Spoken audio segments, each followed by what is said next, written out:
Bom dia, Tainá, Lívia, Alexandre, Vinícius, André. Tudo bem com vocês, né? Bom dia, André. Tudo bem? Beleza. Esperar os colegas chegarem para que nós possamos dar início Beleza. à aula. Essa semana vocês terão VESA de laboratório. Aí nós faremos uma revisão do conteúdo do VESA. E faremos também a correção das atividades. Para isso, então, pessoal, já peguem a apostila de vocês, fiquem com a apostila próxima, para que vocês possam fazer as correções se for necessário. Nós vamos iniciar fazendo a correção de uma atividade, inclusive eu já até passei a resposta para vocês, nós vamos comentar novamente, fazendo então esta revisão desse conteúdo. Belezinha? A aula de hoje, eu vou dividir ela em duas etapas. A primeira etapa, então, será a revisão, que é a correção das atividades juntas. Depois eu vou comentar sobre o trabalho de laboratório que eu vou passar para vocês. Já de antemão, adiantando sobre esse trabalho, ele substituirá a avaliação bimestral. Então, vocês terão agora o primeiro VESA, depois terão o segundo VESA, aí depois, no lugar de ter a avaliação, vocês farão a apresentação do trabalho e entregarão uma parte escrita também. Porque essa parte escrita pode ser André, à mão ou digitada. Oi, Vinícius. mas você vai explicar melhor o trabalho ainda. Vou explicar. Tá. O trabalho vai ser individual, cada um vai ficar com um assunto diferente. E aí no finalzinho eu vou explicar mais detalhadamente. Então, eu vou compartilhar com vocês agora a tela para que vocês acompanhem a correção das atividades aí.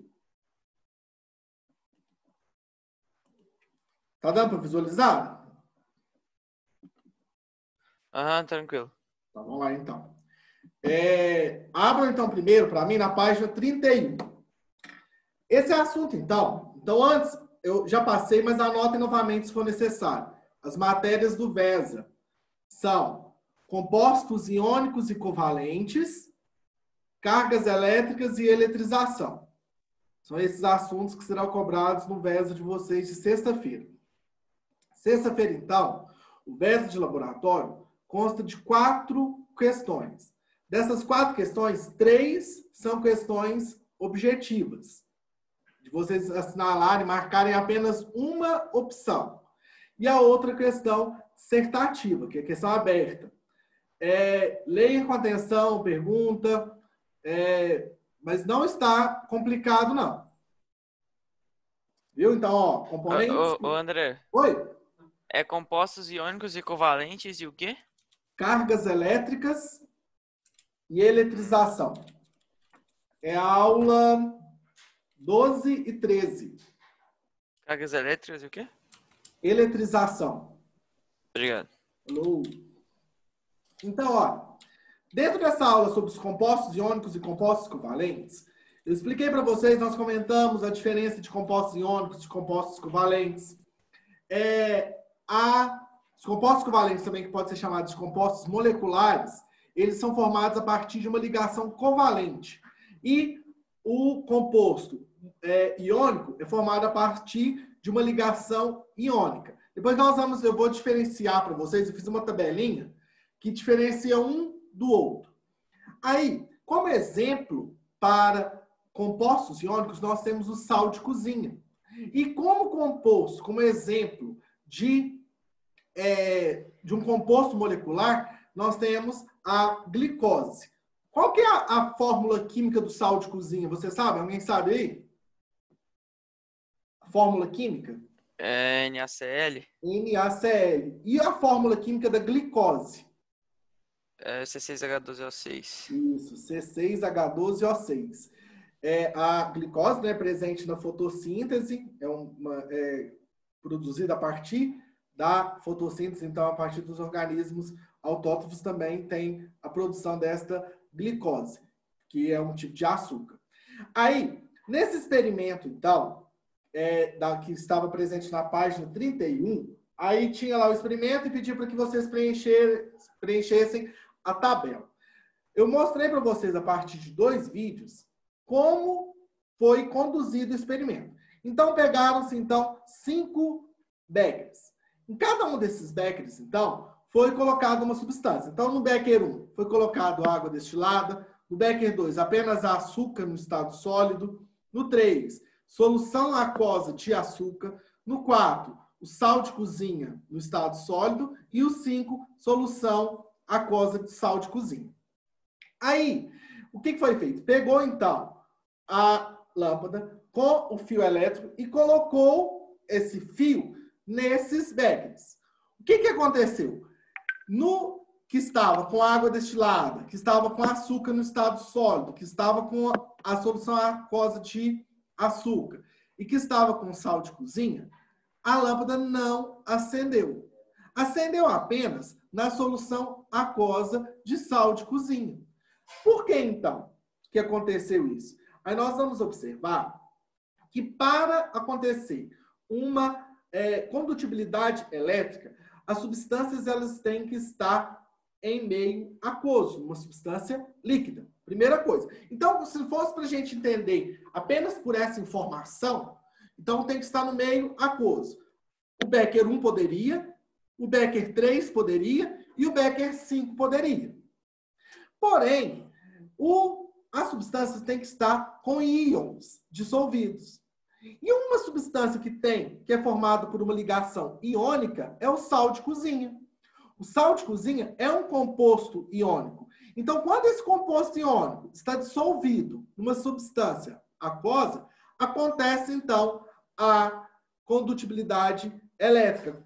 A corrente elétrica, então, é viável nesses fatores. Então, portanto, não acendeu nos outros porque não era ou não estava em solução aquosa ou não tinha íons dissolvidos nele ou, se não era formado por um composto molecular, um composto iônico. Então, o único que era adaptável aqui era o becker 5, solução aquosa de sal de cozinha. Ok? Então, passando para as perguntas desta página 31.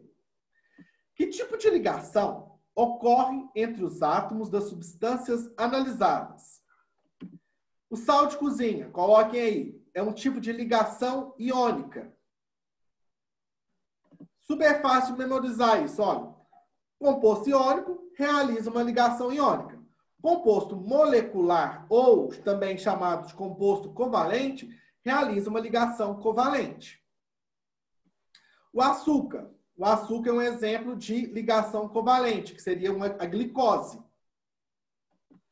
A água destilada, ligação covalente. Tanto a água destilada quanto a água comum. Todas elas são... A água, H2O mesmo, é exemplo de uma ligação covalente, que é um composto molecular ou um composto covalente. A2. Por que o sal de cozinha puro não conduz corrente elétrica? Eu já expliquei isso. Vamos lá. Quem me ajuda? Quem responde essa para mim? Por que o sal de cozinha não conduz corrente elétrica quando ele está puro?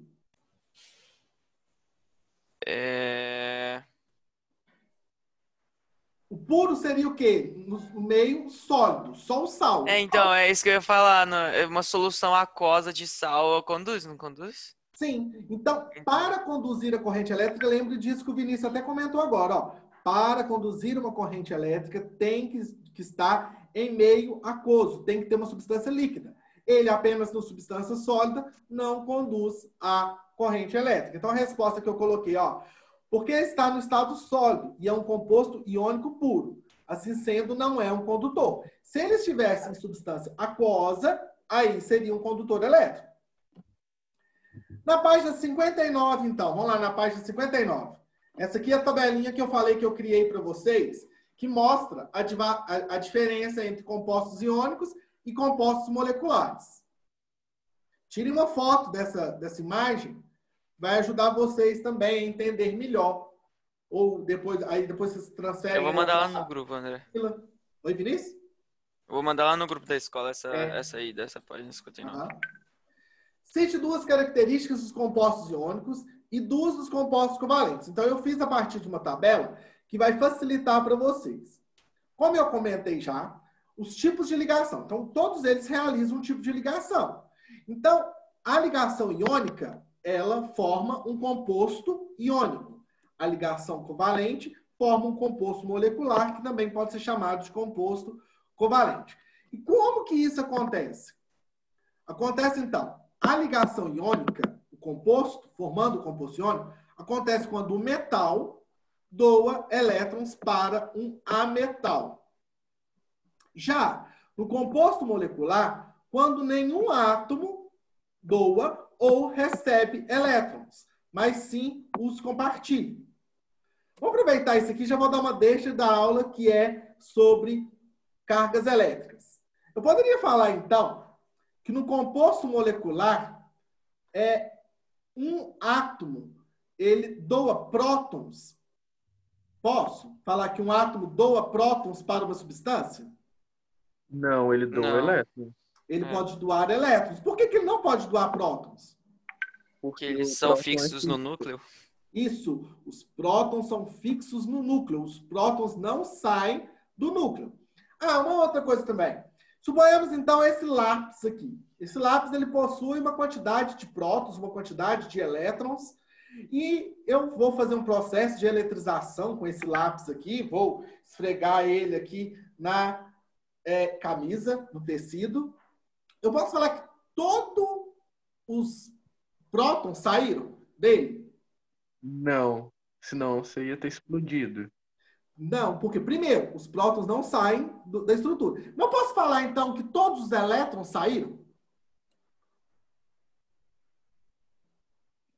Não, porque tem os que ficam próximos do núcleo são bem difíceis de sair. Não são compartilháveis. Isso, certinho. Então, quanto mais próximo o elétron estiver do núcleo, mais difícil dele ficar compartilhado. Vamos lá, então, continuando. Os exemplos, então. O sal de cozinha NaCl é um exemplo de composto iônico e o cloreto de cálcio também é um exemplo de composto iônico. Então, o sal de cozinha também que é chamado de cloreto de sódio, né? Então, os cloretos aqui são exemplos de compostos iônicos. E exemplo de composto molecular, a glicose, C6H12O6, e a água, H2O. As características, então, agora deles. Os compostos iônicos, eles são considerados bons condutores elétricos, mas somente quando estão no meio líquido, no meio aquoso. Já os compostos moleculares, eles não são condutores de corrente elétrica, independente do seu estado físico. Ok? Deu para entender a diferença entre compostos iônicos e compostos moleculares? Uhum.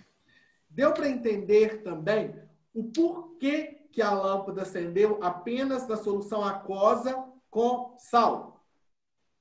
Porque o sal só conduz eletricidade no meio aquoso. No meio aquoso. E o sal é um composto iônico. Certo? Pois bem, então. Então, agora eu vou fazer a chamada, depois a gente continua aqui. Tem outra questão na página 59, né? Vamos corrigir ela primeiro. Das soluções testadas em aula de laboratório, cite uma que acendeu a lâmpada e outra que não acendeu. E por que isso ocorreu? Então, o que acendeu, solução aquosa de sal de cozinha. Lembrando, sal de cozinha, NaCl, que é um cloreto de sódio. Outro exemplo de composto iônico seria um cloreto de cálcio. Substância que não acendeu, o açúcar, poderia colocar água destilada, solução aquosa de açúcar. Por que que não aconteceu? Tainá, lê para nós por que que não aconteceu? Peraí. Lê a Condutibilidade. Tá. A condutibilidade elétrica é a capacidade de conduzir. Peraí, que tá aparecendo um negócio aqui. Isso. Ui! Gente. Caiu. A corrente elétrica ocorre com matérias que possuem cargas elétricas capazes de se movimentar. Certinho. Então vamos lá, ó. Chamada aqui agora. Fone presente, por favor. Adrian. Alexandre. Presente. Amanda. Presente. Ana Luísa. Presente. André. Presente. Anthony.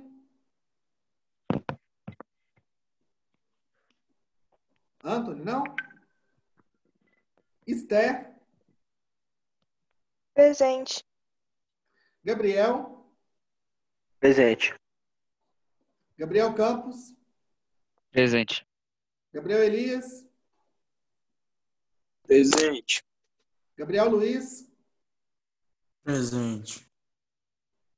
Gabriel Rodrigues. Giovana. Presente. Heitor. Presente. João Pedro da Mata. Você me escutou? Presente. Escutei, Heitor. Presente. João Pedro presente. Júlia Lima. Presente. Júlia Menezes. Presente. Carrie. Gente, a Carrie sumiu. Lívia. Lívia do Matheus. Ou não sei se mais é do Matheus. Não, Lívia. Lucas. Marco César. Presente. Maria Clara.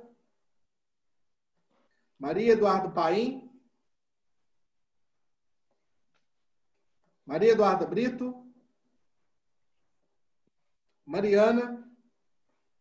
Presente. Miguel. Presente. Pedro. Pedro Augusto. André. Oi.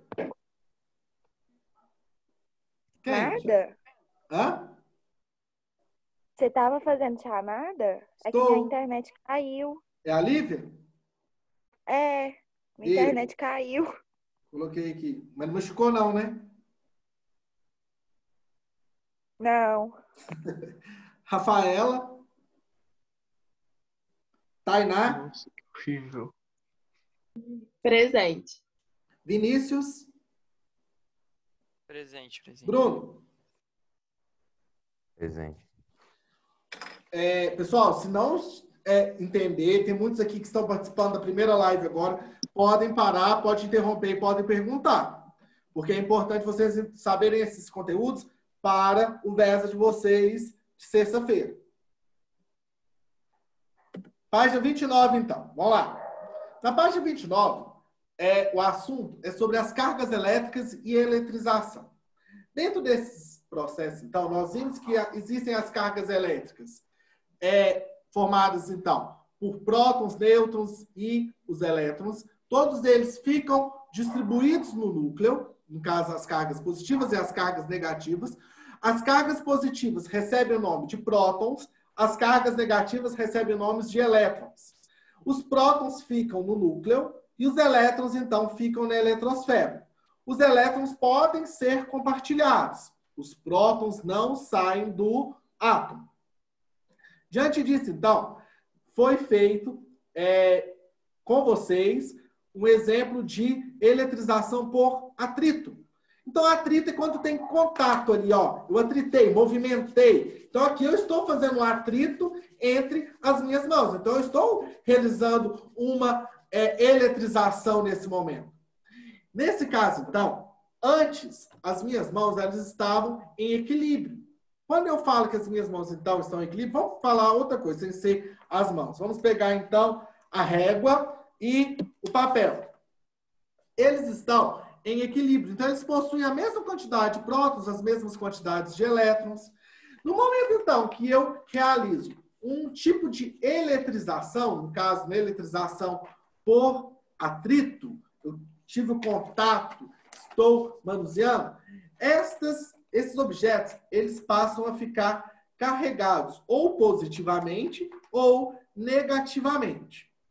Aí, após fazer isso, eles passam a ficar com eletrização. Com isso, então, quando eu aproximo esta régua de um objeto, por exemplo, da tela do notebook, vai ter uma aproximação. Aí, com isso, o que ocorre? Cargas de sinais iguais, elas tendem a se repelir. Então, prótons com prótons, quantidades. Eu tenho um objeto aqui, olha, com muito prótons. E tenho esse aqui também que tem excesso de prótons. Eles tendem a se repelir. Eu tenho uma substância aqui que tem excesso de elétrons. Excesso de elétrons. Eles tendem a se repelir. Eu tenho aqui que tem excesso de elétrons e excesso de prótons. Eles tendem a se aproximar. Isso acontece, então, quando os papéis picadinhos foram aproximados pela régua. Aí eles ficam colados aqui na régua. Até que chega um ponto que acontece um equilíbrio entre eles. Os prótons e os elétrons são distribuídos ali. Aí, diante disso, acontece do papel cair. Por quê? Voltou a ficar em equilíbrio. Então, eles já não estão mais eletrizados. Para isso, então, vamos analisar as perguntas da página 29. Vocês vão responder apenas o experimento 1, que foi o que nós realizamos, que foi esse que eu comentei agora com vocês. Experimento 1, eletrização por atrito. O que acontece? Então, o que acontece diante disso, tudo que eu expliquei para vocês, quando eu atritei a régua com o papel toalha, no caso, e aproximei dos papéis picados. Coloquem aí, olha. Os pedaços de papéis são atraídos pela régua. Escrevam a resposta correta. Os pedaços de papéis são atraídos pela régua. Poderia ser feito, então, somente com pedaços de papel?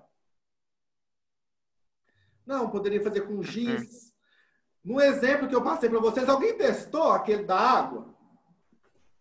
Não, quer dizer, eu não. Então, depois vocês testem para ver. Aquele exemplo acontece muito em duchas. Quando a gente está com a ducha ligada, aí a pessoa passa por ela, se a pessoa estiver bem eletrizada, aí tende a puxar. É como se tivesse um vento por ela.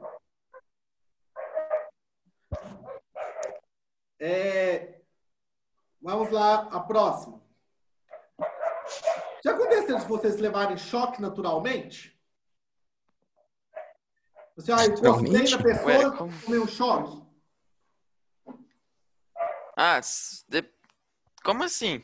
Que? Tem pessoas que só de encostar, se elas estão encostando no carro, encostam em algum objeto, parece que tem um choque. Já É um exemplo também de eletrização. A pessoa ela tende a estar eletrizada. Aí fala que o ideal, então, é que a gente permaneça um pouquinho com os pés no chão descalço. Por quê? Isso. Para sair essa carga elétrica.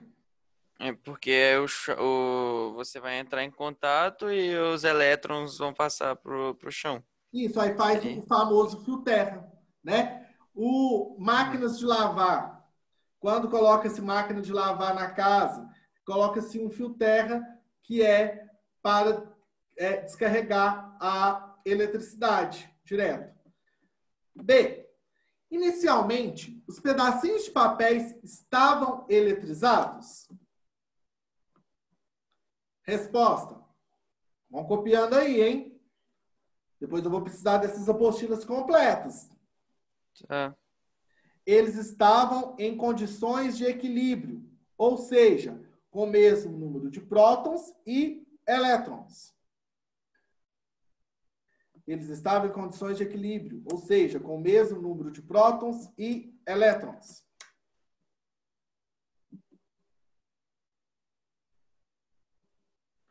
C. Então, por que eles foram atraídos pelo pente? Porque ocorreu um processo de eletrização por atrito, ocorrendo uma transferência de elétrons. Prestem bem, ó. Ocorreu uma transferência de elétrons. Não foi uma transferência de prótons. Por que não pode ser uma transferência de prótons? Os prótons não saem do núcleo. Lembre-se disso. Enquanto vocês vão corrigindo aí, na avaliação, pessoal, não somente nesse VESA, nos vestibulares, no Enem, em todas as provas, prestem atenção nas dicasinhas que os textos vão dando.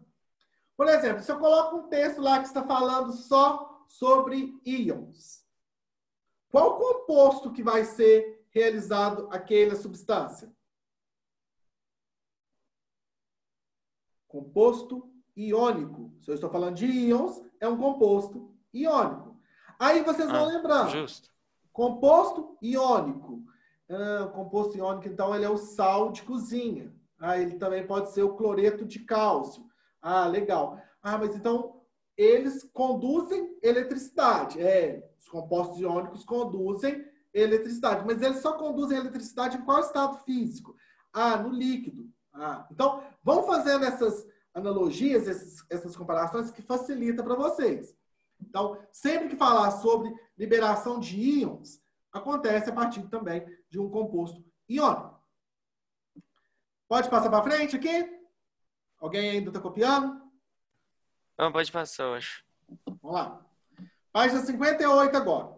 Lá no finalzinho da apostila. Explique como ocorre a eletrização por atrito. André. Oi?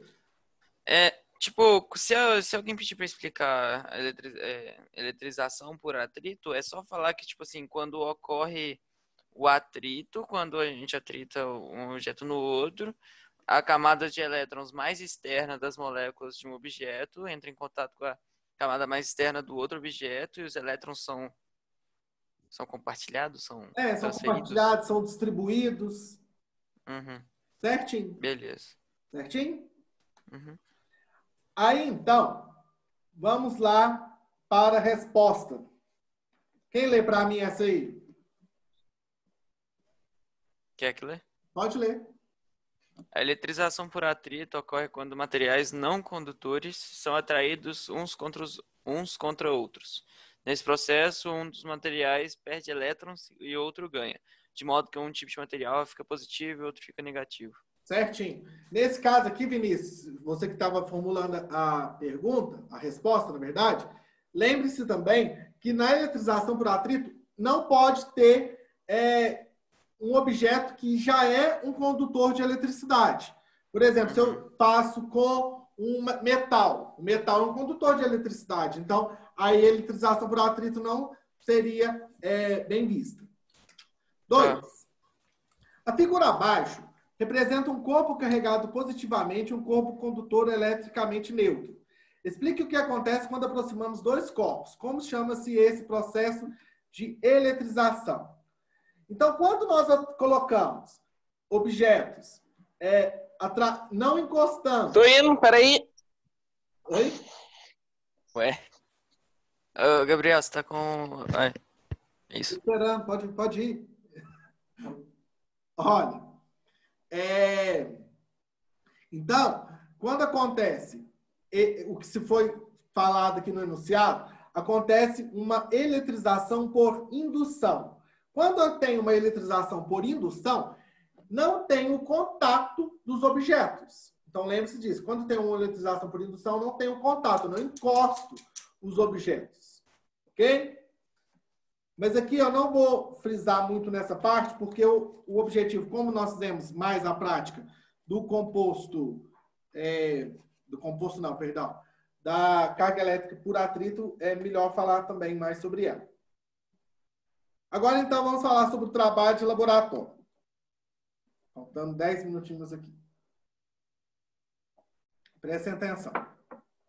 O trabalho de laboratório de vocês, ele será no valor de 7 pontos e ele substituirá Deixa eu só tirar aqui o tempo. Deixa eu marcar os 10 minutos. E ele irá substituir a avaliação de laboratório de vocês do terceiro bimestre. Ele será dividido, então, em duas etapas. A primeira etapa é a parte oral e também a segunda, a parte escrita. Todos dois têm a valorização de 3,5. Então, a parte oral da apresentação, vocês serão avaliados em 3,5 pontos. André, E a parte escrita também. Oi, Júlia. desculpa te interromper, é porque, sabe o último slide que você passou? Voltar? Antes desse, você poderia voltar para mim? Porque eu não acabei de copiar, só para poder tirar uma foto. Tá certinho, pode ir. Ela voltei. Só esse, Júlia? Ou você quer que volte nos outros? Muito obrigada, viu? Só esse mesmo. Tá. Esse tá tudo certinho. Obrigada. De nada. Vamos voltando aqui, então, ó. Alguém mais quer que volte em algum? Ô, André, qualquer coisa eu posso mandar print que eu tirei lá no grupo da escola. Qualquer coisa. Sim, pode ser. TV. Ajuda Quer bastante. que manda lá, então? É. Tá. Antes de eu comentar sobre isso aqui, deixa eu só falar um negócio com vocês. Olha, as notas de vocês dos últimos 10, nas últimas avaliações, foram excelentes. Né? Foi muito boa. Eu só peço, façam com honestidade. Eu sei que vocês não comem. Tenho certeza disso. Que vocês não fazem isso. Então, fazem com que aquilo que vocês saibam. Então, estudem. Lembrando que também, hoje eu não vou passar dever de casa, nada escrito. O dever é estudar para avaliação de sexta. Então, prestem atenção, façam com atenção, leem mais de uma vez, observem as colunas, se for de ter que aconteceu algum preenchimento de lacunas, observem direitinho. Então, voltando aqui ao trabalho. O trabalho, então, terá o valor de 7 pontos. Ele será dividido, então, nas duas etapas, parte oral e parte escrita. E o assunto serão os elementos químicos. Terão 3 datas para esse trabalho. A primeira data é o dia 25 de setembro. Nesse dia, então, é uma sexta-feira. Então, quando der 12h30, eu vou mandar para vocês no grupo um link. O link do Google Forms. O formulário do Google. Aí, nesse link, então, vocês vão preencher. Colocar o nome de vocês. Vão colocar, no caso a turma só tem o nome lá, então nem vou colocar a turma. E vocês vão tirar foto ou anexar a parte escrita. Então, dia 25 de setembro, todos enviarão a parte escrita. O trabalho pode ser manual ou pode ser digitado. Tanto faz. Eu vou explicar, então, detalhadamente depois. Aí, depois nós temos outras 2 datas. 30 de setembro e 7 de outubro. 30 de setembro será um grupo de alunos que irão apresentar. Dia 7 de outubro, outro grupo de alunos que irão apresentar. Diante disso, então, suponhamos que o Vinícius fala para mim assim, não, André, o meu áudio eu não tenho áudio no notebook que eu participo das lives.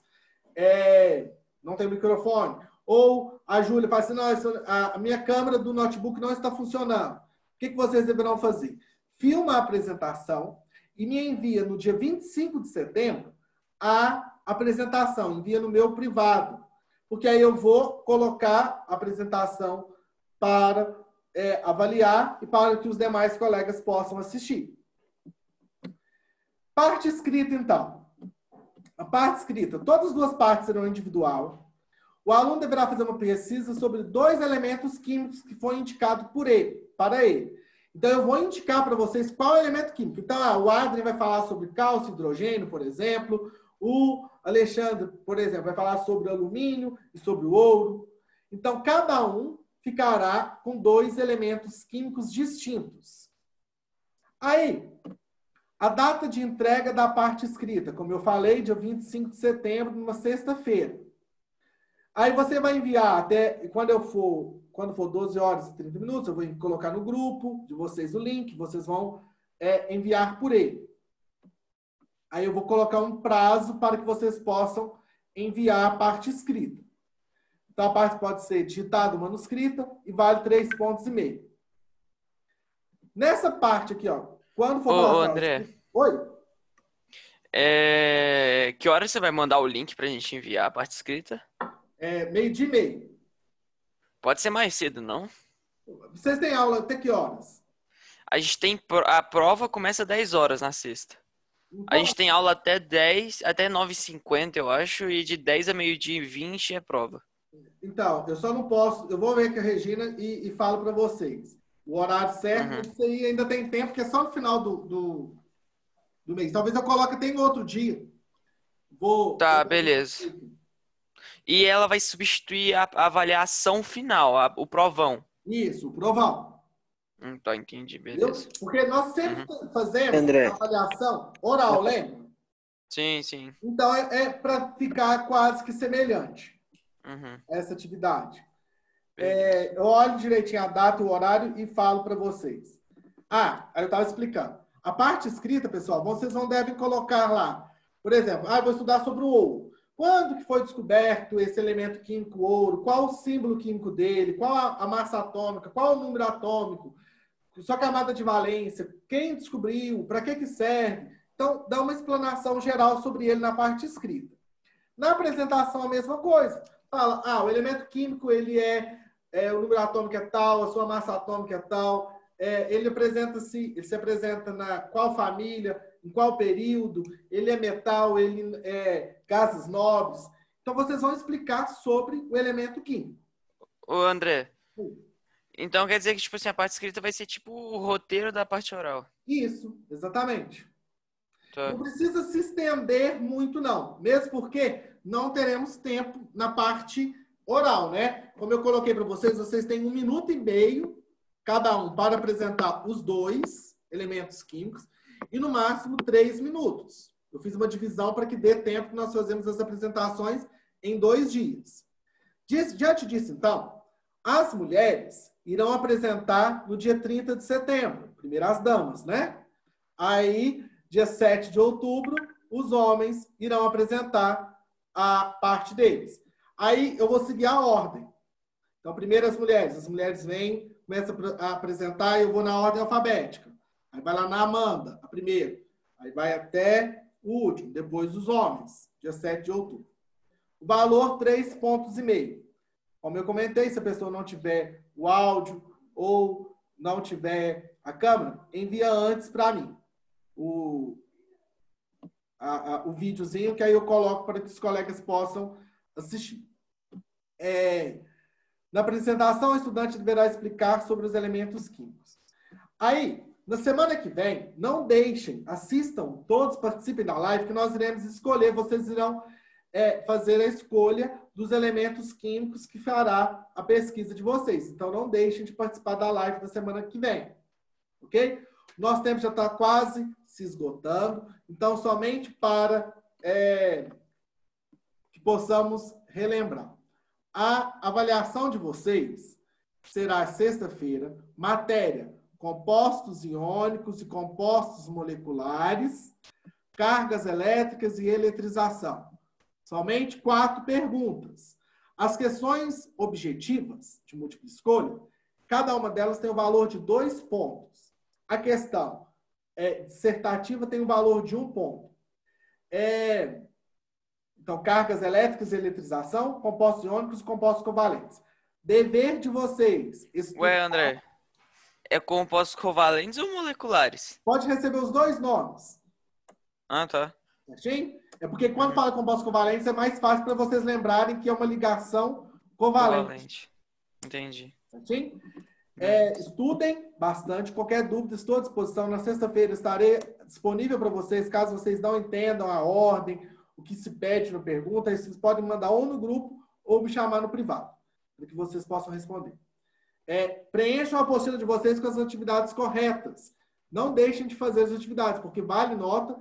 E no final, quando nós voltarmos à atividade presencial, é importante que vocês tenham a apostila completa e correta. Um abraço, até mais, e qualquer coisa estou à disposição. Fui. Até mais. Tchau. Tchau para vocês que estão caladinhos aí.